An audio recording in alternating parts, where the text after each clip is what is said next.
오늘 설교 제목 보시고 혹시 궁금하신 분 없으셨나 모르겠습니다. 기다리고 있습니까? 도대체 무엇을, 누구를 기다린다는 말인가? 그렇게 말입니다. 여러분, 누구를 기다릴까요? 맞습니다. 예수님을 기다리고 있습니까? 그 물음이었습니다. 오늘 보면 시편 130편 5절은 이렇게 말씀합니다. 나 곧 내 영혼은 여호와를 기다리나니. 기다리며 나는 주의 말씀을 바라는도다. 아멘. 교회력으로 보면 여러분, 요즘 우리가 이제 대림절, 대강절이라고 하죠. 성탄절을 앞두고 예수님께서 이 땅에 오심, 아니 다시 오심을 기다리는 그 기다림의 의미를 깊이 묵상하는 시기입니다. 저는 오늘 그런 의미에서 기다림의 영적 의미가 무엇인가, 그리고 예수님을 기다린다는 것의 의미가 무엇인가를 여러분과 나눠보려고 합니다. 사실 성경을 보면 기다림의 얘기로 가득 차 있습니다. 우리 인물을 봐도요, 인물별로 봐도 기다림을 대표하는 인물들이 참 많죠. 기다리다 사실 지쳐 기다림에 실패한 인물도 있어요. 대표적으로 아브라함 같은 경우, 하나님의 약속 주신 것을, 실현될 것을 기다려야 하는데 끝까지 믿고, 근데 기다리다 지쳐서 결국 자신의 아내가 아닌 사라가 아닌 하갈을 통해서 이스마엘을 얻지 않습니까? 그런가 하면 우리 청년들은 많이 공감하신 것 같은데, 끝까지 기다려서 사랑하는 여인을 얻었던 사랑꾼이라고 해야 되나요? 그런 인물도 있죠. 누굽니까? 야곱. 맞습니다. 여러분 잘 아시는 것처럼 야곱은 이 사랑하는 라헬을 얻기 위해서 정말 오래 기다립니다. 처음 7년을 기다렸는데 외삼촌 라반에게 속아서 언니 레아와 혼인하고 난 다음에 또다시 7년을 기다리죠. 창세기 29장에 가보면 그때 그 기다리던 야곱의 모습을 어떻게 표현을 하냐면 7년을 수일같이 여겼더라라는 말이 있어요. 7년을 며칠처럼 여기면서 금방 보냈다라고 하는 겁니다. 여러분, 우리가 인생살이하면서 우리 어르신들은 잘 아시겠지만 기다림을 지루함으로 바꾸지 않는 비결, 그것을 야곱을 통해 발견합니다. 그것은 다름 아니라 사랑입니다. 사랑. 야곱은 사랑하는 라헬을 결코 지루함으로 기다린 것이 아니라 기쁨으로 기다렸습니다. 그런 의미에서 저는 예수님을 기다리는 여러분과 제가 이 기다리는 시기 동안 예수님을 향한 여러분의 마음이 날마다 더 뜨거워지실 수 있기를 진심으로 축복합니다. 성경을 보면 이렇게 기다림의 시각에 봐서도 참 성경은 흥미로운 책이에요. 단적으로요, 구약은 여러분 오실 메시아를 기다린 그 말씀이고, 신약은 오신 메시아, 그리고 다시 오실 우리 예수님을 기다리는 말씀 아닙니까? 그렇죠? 특별히 신약 성경 같은 경우는 그 복음서의 시작, 그리고 그 끝, 요한계시록 끝이 기다림으로 시작해서 기다림으로 끝난다고 해도 과언이 아닙니다. 누가복음을 가보면 여러분 그 복음서의 시작에 성전에서 평생 메시아를 기다리면서 살았던 노년의 시므온과 안나라는 인물을 아실 겁니다. 그렇죠? 결국에는 아기 예수를 만나고 기쁨의 찬양을 올려드리잖아요. 그런가 하면 신약 성경의 제일 마지막 요한계시록의 마지막 그 말씀 우리 너무 잘 알지 않습니까? 뭡니까? 아멘. 주 예수여 어서 오시옵소서. 마라나타. 성경의 끝은 이렇게 기다리는 말씀으로 끝을 맺습니다. 그러니 여러분, 성경의 이야기는 메시아를 기다렸던 얘기, 그리고 기다리고 있는 얘기, 그리고 기다릴 얘기로 채워졌다고 해도 과언이 아닙니다. 어떤 의미에서는 하나님께서 우리를 기다리시는 얘기도 참 많죠. 우리의 기다림과 하나님의 기다림이 서로 긴밀하게 연결되어서 마치 씨줄과 날줄 엮이듯이 그렇게 써 내려져 간 그것이 바로 성경의 이야기라고 할 수도 있습니다. 자, 그럼 오늘 본문인 시편 130편에서는 과연 이 기다림에 관한 어떤 메시지를 우리에게 던져주고 있을까요? 자, 본문으로 들어가서요. 여러분 아까 봉독하지 않았지만 130편의 제목을 한번 보십시오. 뭐라고 되어 있습니까? 성전으로 올라가는 노래. 이 130편의 앞뒤 시편들을 쭉 한번 다 보십시오. 제목이 똑같습니다. 시편 120편부터 134편까지 총 15편은 제목이 똑같습니다. 성전으로 올라가는 노래. 이것은 이스라엘의 그 백성들이 예루살렘 성전, 여러분 이스라엘의 그 3대 명절이 있잖아요. 절기, 유월절, 칠칠절, 초막절. 그 절기 때마다 성전에 올라가면서 불렀던 노래라고, 시편이라고 그렇게 여겨지고 있죠. 그 가운데 하나가 바로 시편 130편입니다. 이 시는 주제가 죄를 용서하신 하나님 앞에서 자기 죄를 자복하고, 그리고 부르짖는 기도, 그리고 기다리는 그 내용을 담아서 그 하나님 앞에 아주 진실되고 담백하게 그려내고 있는 시입니다. 자, 그렇다면 어떤 모습으로 이 안에서 시인은 기다리고 있는가? 우리가 그 모습에 집중해서 크게 두 가지를 오늘 좀 나눠보려고 합니다. 첫 번째는 고통 중에서도 시인은 하나님께 부르짖으며 기도하며 기다립니다. 자, 우리가 왜 이 시인이 기도하게 되는지 그것에 관심을 갖고 1절, 2절을 보도록 하겠습니다. 여호와여, 내가 깊은 곳에서 주께 부르짖었나이다. 주여, 내 소리를 들으시며 나의 부르짖는 소리에 귀를 기울이소서. 아멘. 여러분, 이 깊은 곳이라고 하는 말이 여기 나오는데, 이게 이제 원어로 보면 마하마킴이라는 말인데, 이게 아주 그 깊은 수렁텅이, 절망의 나락, 심각한 영적 고민, 그런 뜻을 담고, 그러니까 이 시인이 처한 고통을 은유적으로 표현한 겁니다. 유진 피러슨의 그 메시지 성경을 보면 영어로 이렇게 그분은 번역을 했어요. Help God. The bottom has fallen out of my life. 이렇게 되어 있어요. 근데 이걸 한글로 바꾼 걸 보면 뭐라고 되어 있냐면, 하나님 도우소서.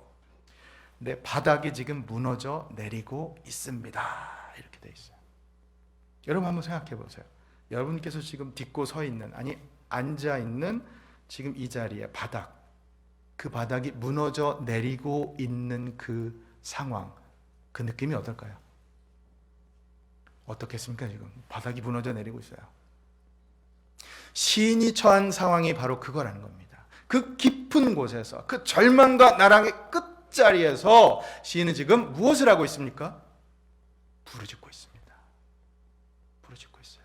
도대체 뭐 때문에 이 시인이 이 절망의 깊은 나락에 빠졌는가? 시편 그것에 대해서는 침묵합니다. 하지만 그렇게 저는 오히려 이 말씀이 오늘 우리 각자의 삶에 유연하게 적용될 수 있을 거라고 생각을 해요. 이런 겁니다. 무슨 말씀이냐면, 이 상황은 오늘 우리의 삶을 돌아보면 여러분, 우리도 이런 깊은 수렁에 빠진 상황이 얼마든지 겪을 수 있잖아요. 그렇죠? 자녀로 인해서 너무나 절망했을 때, 인간관계로 인해서 너무나 힘들 때, 질병으로 인해서 너무나 힘들 때, 사업 때문에 너무나 힘들 때, 교회 때문에 너무나 힘들 때, 무엇보다 우리는 영적인 문제로 영혼의 깊은 웅덩이에 빠져서 허우적댈 때,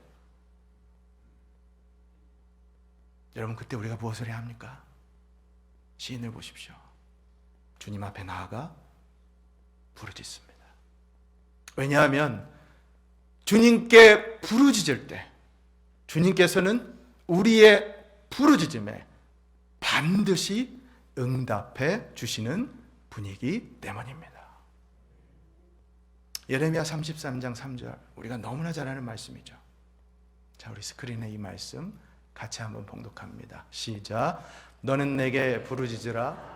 내가 내게 응답하겠고 내가 알지 못하는 크고 은밀한 일을 내게 보이리라. 아멘. 이 말씀, 이스라엘과 유다가 환난 중에 빠져 있을 때 하나님께서는 나에게 와서 부르짖으라고 말씀합니다. 그럼 도와주시겠다는 거예요.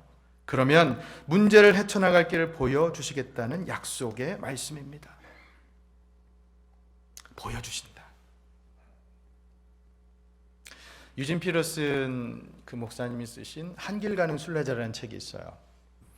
그 시편 130편을 해설하면서 그 재밌는 비유를 하나 드시는데, 통찰력 있는, 우리에게 지금 필요한 것이 화가가 아니라 안가 의사라는 말을 해요. 이게 무슨 뜻이냐면, 여러분 화가는 어떤 역할을 합니까? 붓과 팔레트를 가지고 자기가 본 것을 그 화폭에 그대로 담아내죠. 자기가 본 걸. 하지만 안과 의사는 어떻게 합니까? 자기가 본 걸 우리에게 주입하는 게 아니라 우리가 직접 볼 수 있도록 우리의 눈을 고쳐주죠. 여러분, 우리가 하나님 하시는 일과 하나님의 뜻을 알기 위해서 다른 사람의 생각과 뜻으로 볼 것이 아니라 우리가 직접 영적 분별력을 갖고 그것을 알기 위해서 우리의 눈을 열어주시는 그 역할, 안과 의사와 같은 역할을 하시는 것이 바로 하나님이시고 예수님이시고, 그럴 때 우리에게 필요한 것이 바로 부르짖음이라고 하는 거예요. 여러분, 예레미야 33장 3절 다시 한번 보세요. 스크린에 띄워주시면 그 말씀에 뭐라고 돼 있느냐? 너는 내게 부르짖으라. 그럴 때 제일 끝을 보십시오. 내가 알지 못하는 크고 은밀한 일을 어떻게 한다고요? 내게 보이리라. 할렐루야. 그렇습니다.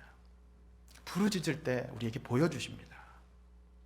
뜻을 밝히 알려주시죠. 사랑하는 여러분, 지금 이런 일이 예수님을 기다리는 저와 여러분, 우리 임마누엘 교회에 일어날 수 있기를 진심으로 축원합니다. 이처럼 부르짖음은 우리 성도의 애원이요, 애타는 기도요, 다급하고 간절함이 담긴 우리의 그 기도의 행위죠. 그러니까 이거 우리 입술로서 하는 게 아니라 우리 영혼으로부터 터져나온다고 볼 수 있죠. 부르짖음은. 시인도 마찬가지였습니다. 그 영혼의 부르짖음, 그걸 통해 그는 결국 하나님께로부터 해결을 얻습니다. 3절 4절을 보십시오. 여호와여, 주께서 죄악을 지켜보실진대 주여 누가 서리이까? 그러나 사유하심이 주께 있음은 주를 경외하게 하심이니이다. 아멘. 여기 사유하심이라는 것은 쉽게 말하면 용서해 주신다는 뜻이에요. 그러니까 이 말씀은 다시 말해서 우리의 죄를 용서하시는 분, 용서해 주실 수 있는 유일한 분은 하나님 외에는 없다는 말씀입니다. 더 넓게 말씀드리면 우리 인생의 문제를 해결해 주실 수 있는 유일한 분은 오직 한 분, 하나님 외에는 없다는 말씀입니다.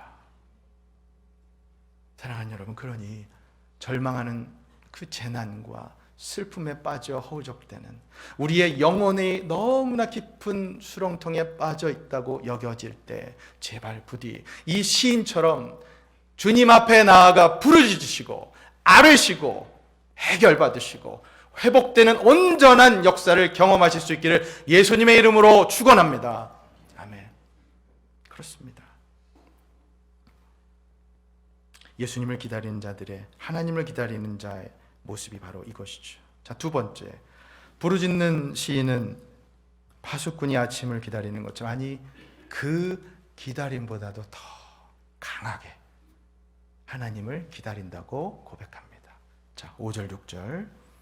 나 곧 내 영혼은 여호와를 기다리며 나는 주의 말씀을 바라는도다. 6절 같이 읽을까요? 파수꾼이 아침을 기다림보다 내 영혼이 주를 더 기다리나니 참으로 파수꾼이 아침을 기다림보다 더하도다. 아멘. 이 시인이 비유하는 대상은 파수꾼이에요. Watchman. 보초입니다. 아마 이 당시에 시인이 표현할 수 있는 가장 극적이고 가장 적절한 비유가 파수꾼이었기 때문에 이 비유를 들었겠죠. 뭐 남자분들은 군대 갔다 오신 분들은 이걸 너무 잘 알죠. 새벽에 보초 쓰면서 그 빨리 동트는 아침이 와서 교대해야, 겨울철 같을 땐 춥고 배고프고 얼마나 힘드니까 빨리 누군가 교대를 해줘야 가서 편안하게 쉴 수 있는 그 파수꾼이 아침을 기다림보다 더 하나님을 기다린다. 우리 여자분들 이걸 잘 모르시잖아요.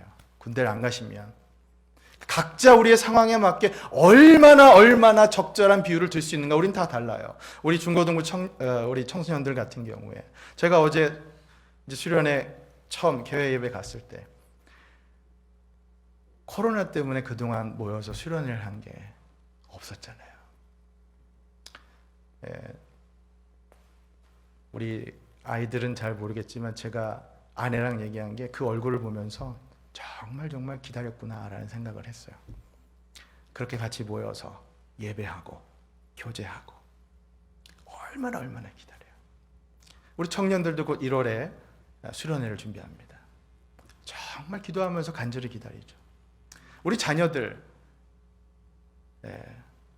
뭐 커가면서 각자의 시기에 맞게끔 기다림의 종류와 방식은 다 다르겠지만, 여러분, 그러니까 우리 인생 여러 순간 시기에 맞춰서 정말 우리가 간절하게 기다리는 건 여러 비유를 들 수 있어요. 꼭 이 파수꾼의 비유가 아니더라도 말입니다. 제가 말씀드리고 강조하고 싶은 것은, 그렇다면 도대체 뭘까? 우리가 예수님을 이토록 간절히 이 파수꾼의 기다림, 그 비유를 듣는 것처럼 간절히 기다려야 하는 이유가 뭐냐는 말이에요, 여러분. 뭡니까? 왜 기다리죠? 이게 중요한 것이죠. 자, 7절, 8절을 보십시오. 이스라엘아. 여러분, 제가 이 이스라엘을 임마누엘로 바꿔서 읽어보겠습니다. 임마누엘아, 여호와를 바랄지어다. 여호와께서는 인자하심과 풍성한 속량, 즉 구원이 있음이라. 그가 임마누엘을 그의 모든 죄악에서 속량 구원하시리로다. 아멘. 여러분, 우리가 왜 예수님을 기다립니까? 왜냐하면 그분을 기다리는 자에게 속량, 구원이 있기 때문입니다. 여러분, 우리가 예수님께서 왜 이 땅에 육신의 몸을 입고 오셨습니까? 성탄을 앞둔 우리 이 시기에 왜 오셨습니까? 왜냐하면 우리에게 구원의 은혜와 죄사함의 은총을 베풀어 주시기 위해서 오신 것 아닙니까? 다 아는 얘기라고요? 아니요, 여러분. 우리는 이미 구원받은 것 맞지만 우리의 구원은 아직 완성되지 않았습니다. 그렇기 때문에 우리는 예수님을 기다리고 있는 겁니다. 그렇기 때문에 예수님 다시 오실 때 우리의 구원이 완성되고 하나님 나라가 온전히 이루어지는 그 순간까지 우리는 기다리며 살아가는 줄 믿습니다. 사랑하는 여러분, 기다리고 있습니까? 오늘 설교 제목입니다. 여러분, 요즘 무엇이 여러분 삶을 지탱하고 내일을 향해 정말 열심히 버티며 살아갈 여러분의 삶의 원동력이 되고 계십니까? 저는 예수님을 향한 여러분의 기다림이 여러분 삶을 지탱하는 든든한 힘과 원동력이 될 수 있기를 진심으로 소망합니다. 여러분, 우리의 인생은 살다 보면 너무너무 많은 온갖 종류의 기다림으로 가득 차 살아갈 수 있어요. 근데 그거 가만 보면 다 우리 자신의 욕구에 근거한 기다림이 많아요. 뭐 하고 싶다라고 하는, 기도하고 기다리는 것. 우리 흔한 비유로 잘 알잖아요, 여러분. 비가 오기를 간절히 기다리는 건 우산장수인데 그 비 오는 걸 간절히 또 바라지 않는 건 누굽니까? 집신장수라고, 신발장수. 우리의 기다림은 여러분 자기 욕구에 기반하는 기다림이기 때문에 서로 이렇게 충돌될 수가 있어요. 갈등을 겪을 수가 있습니다.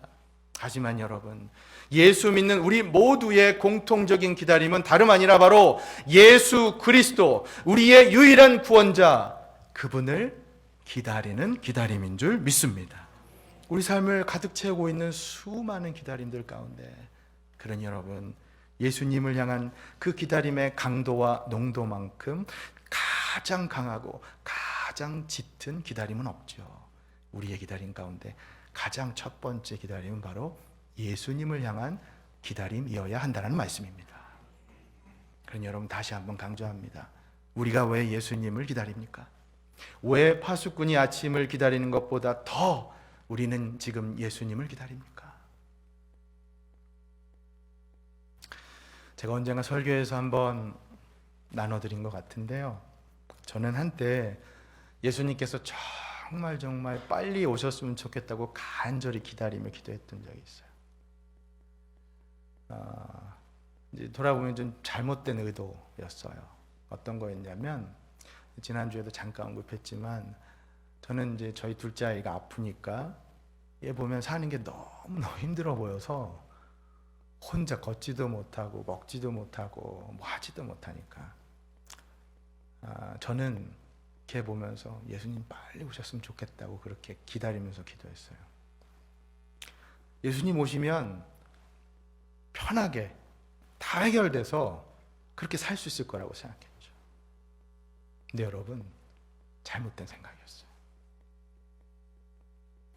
단순히 우리의 문제가 해결되기 위해서, 우리가 지금 너무 힘드니까, 내가 지금 고통 가운데 있으니까 나 빨리 오셔서 나 편하게 해주십시오라고 하는 게 예수님께서 이 땅에 오신 이유가 아닙니다.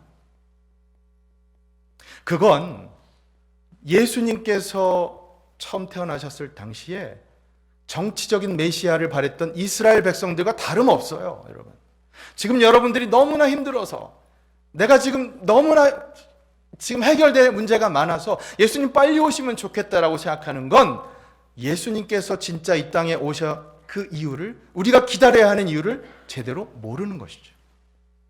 사랑하는 여러분, 우리가 예수님을 기다리는 진짜 이유, 그건 그때 예수님 오셨을 때 하나님 나라가 완성되고 우리의 구원이 완성되고, 그래서 새 하늘과 새 땅에서 우리가 예수님과 영원히 살아갈 것을 꿈꾸기 때문입니다.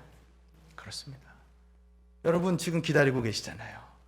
이 기다림 동안 우리가 바로 그것을 소망하며 살아가는 것이죠. 혹여 그 기다림이 너무나 길어서 지칠까 걱정된다고, 아니요 여러분, 그 기다림 동안 예수님께서 우리와 함께해 주실 줄 믿으시기 바랍니다. 그 기다림 가운데 우리와 함께해 주시기 때문에, 임마누엘 해 주시기 때문에요, 여러분 그 기다림은 설렘입니다. 기쁨입니다. 그 안에 활기가 있어요. 내가 누군가를 기다리는데 그 만남이 이루어지지 않을 거라고 생각하면 절망이죠. 그러나 그 만남은 언젠가 확실히 이루어질 것을 우리가 믿고 확신하기 때문에, 여러분 그 기다림은 기쁨입니다. 설렘입니다. 소망입니다. 생명입니다. 그렇습니다. 여러분, 어떤 면에서 기다림이 없다라고 하는 것은 죽은 것과 다름이 없어요. 우리 인생에서 지금 우리의 삶이 그렇게 예수님을 기다리며 살아가는 인생이라는 것이죠. 사랑하는 우리 임마누엘 교회 성도 여러분, 예수님께서 바로 여러분 삶의 소망이요 힘이요 능력임을 기억하시고, 예수님을 기다림이 진정한 여러분 삶의 기쁨이 되실 수 있기를 예수님의 이름으로 축원합니다. 끝으로 이 한 가지를 좀 리마인드하면서 오늘 말씀 맺겠습니다. 여러분, 우리가 예수님을 그렇게 간절히 기다리는 것만큼 예수님도 우리를 기다리고 계십니다. 탕자의 비유를 보세요. 아들이 기다린 게 아니라 아버지가 기다렸습니다. 우리는 지금 예수님 정말 간절히 만나길 기다린다 하더라도 정작 우리의 삶을 돌아보세요. 정말 우리는 지난 한 주 동안의 삶에서도 얼마나 예수님 기다리며 살았습니까? 그런데 예수님께서는 우리 만나는 거 정말 간절히 기다리며 살고 계세요. 저 하늘 보좌에서 그러고 계세요. 자, 마지막으로 이사야 30장 18절 말씀을 우리 결단의 말씀으로 같이 한번 봉독하고 말씀 맺겠습니다. 스크린에 이 말씀 띄워주시고 같이 읽습니다. 시작. 그러나 여호와께서 기다리시나니 이는 너희에게 은혜를 베풀려 하시며 일어나시리니 이는 너희를 긍휼히 여기려 하심이라. 대저 여호와는 정의의 하나님이심이라. 그를 기다리는 자마다 여호와께서 기다리시나니 그를 기다리는 자는 복이 있도다. 아멘. 사랑하는 여러분, 이 기다림의 시기, 이 기다리는 절기, 예수 그리스도를 기다리는 그 의미를 다시 한번 깊이 묵상하시고, 그 기다림 속에 이번 한 주도 살아갈 여러분의 힘과 소망을 발견하시고, 우리 주님께서 주시는 기쁨으로 이 한 주도 승리하시기를 예수님의 이름으로 간절히 축원합니다. 기도하겠습니다.